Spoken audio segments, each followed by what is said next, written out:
Okay, so we got question 1 here from chapter 24. We have a vertical electric field. Magnitude is 2 times 10 to the negative 4th. So we have a vertical field.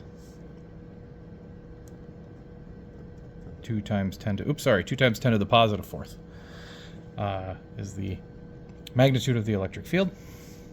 This exists above the Earth's surface on a day when the thunderstorm is brewing. This also deals with lightning.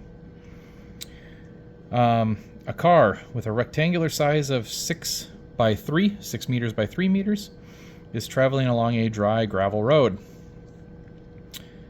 The gravel roadway is sloping downward at an angle of 10 degrees. So this is theta, 10 degrees.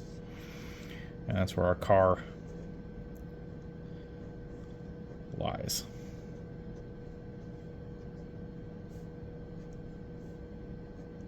Okay, nice little car.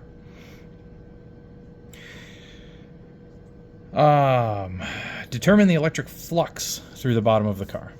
Okay, so for that we want to use Gauss's law.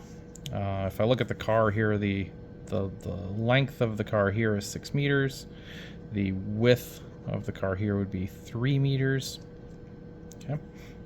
If I'm looking at flux, I need to use Gauss's law. That's where we were introduced with flux.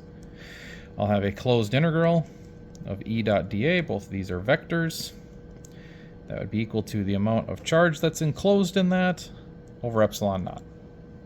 Okay. For this problem, it doesn't mention charge at all, so we're probably not going to use this part over here. But we do have an electric field, and it gave us the dimensions for an area, and we're looking for flux. So we'll just use this first half.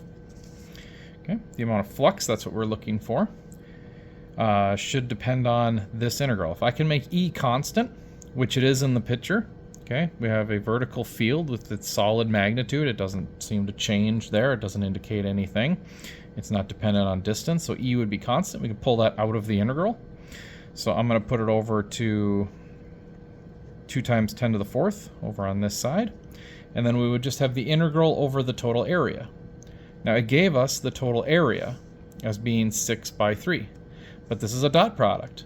Remember? So this has to be perpendicular. Okay, which means if I take this out, let's see, I could also write it like this. So the E would come out of the integral. And the dA could come out as long as it was perpendicular to, so the area here would need to be perpendicular. Okay, to make that perpendicular, you could also write this as EA cos theta. So cos theta of 10 degrees, this would give you just that x component where the x component and the y component of this would be perpendicular. So that would also give you the perpendicular. So this will work. If I have E, 2 times 10 to the 4th, I need the area of that car, 6 times 3, so that gives me 18, times cosine of whatever the angle was. Well, the angle here was 10, so we'll have cosine of 10 degrees. And if we plug that in, we should get a number around 354,000.